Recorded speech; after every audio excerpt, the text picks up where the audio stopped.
دیندار لوگوں مشہور ہے، ایک عورت بیچاری گنہگار تھی، صاف شفاف فاضلہ عورت، کئی جنگل میں جا رہی تھی، پیاس لگی، کنویں کے پاس پہنچی، ڈول رسی نہیں تھی، کنویں کے اندر اترنے کا راستہ ہوتا ہے، کنویں میں اتری، پانی پی کے اپنی پیاس بجھا دی۔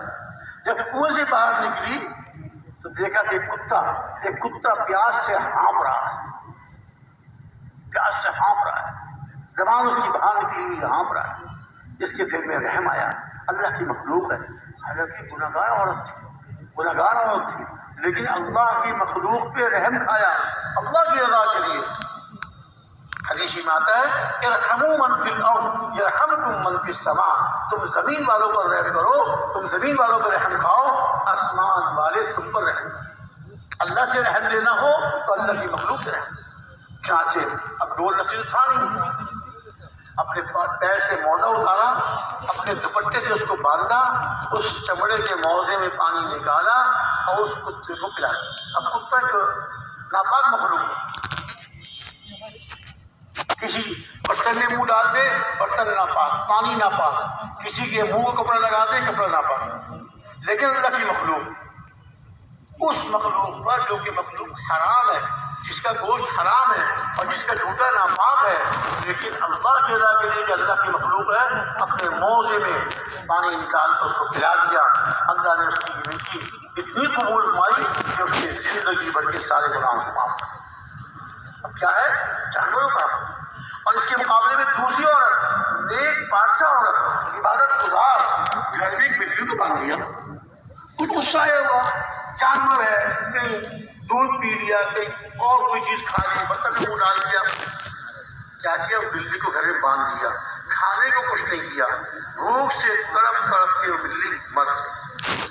نیک عبادت گزار پارسا عورت کو اللہ رب العزت نے بلی کے بھوکا مارنے پر دوزخ پٹا۔ اس گناہگار عورت کو کتے کو ایک دفعہ پانی پلایا، اللہ نے بخش دیا، اور اس پارسا نیک عورت کو ایک بلی کے مارنے پر دوزخ پٹا۔ حق پانے کا حق، ہم سے قیامت میں پوچھا جائے گا کہ تم نے جو تمہارے ذمہ حق تھے وہ تم ادا کر کے آئے ہو کہ نہیں؟ یہ نہیں پوچھا جائے گا تمہارا حق کسی نے ادا کیا کہ نہیں کیا، تمہارا حق کس نے ادا کیا، تمہارے بیٹے نے تمہارا حق ادا کیا نہیں کیا، تمہاری بیوی نے تمہارا حق ادا کیا نہیں کیا، نہیں ہے۔ مجھ سے پوچھا جائے گا کہ تم نے اپنے والدین کا ادا کیا نہیں کیا، اپنے پڑوسی کا ادا کیا نہیں کیا، جانوروں کے حقوق ادا کیے نہیں کیے۔ دنیا سے اس حال میں جاؤں کہ میرے ذمہ کسی کا حق نہ ہو۔ ہمارے پیارے نبی صلی اللہ علیہ وسلم کے پاس جنازہ لایا جاتا، یا رسول اللہ ان کے جنازہ پڑھا دو، یا رسول اللہ ان کا جنازہ پڑھا دو۔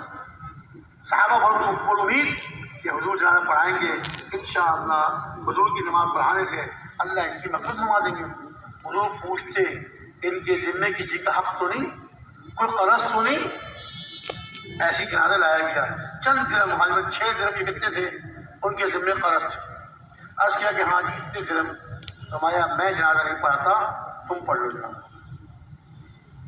حضور نے جنازہ ان کا جنازہ پڑھانے سے جن کے ذمے چند درہم قرض تھے کہ ان کی نماز جنازہ پڑھانے سے انکار کر دیا۔ ایک صحابی کھڑے ہوئے، ایک صحابی کے دل میں خیال آیا بیچارہ ہمارا مسلمان بھائی ہے، حضور کی نمازی، یا رسول اللہ ان کا قرض میرے سے، ابھی کسی نے کوئی قرض نہیں۔ آپ آگے بڑھے اور ہم سوچیں کتنا ہم پہ قرض ہے، کتنا ہم پہ حق ہے، اور موت تو کسی کو پتہ ہے، موت کسی کو پتہ ہے۔ ہر وقت آدمی کو موت کے لیے اپنے آخرت میں جانے کے لیے تیار رہنا چاہیے۔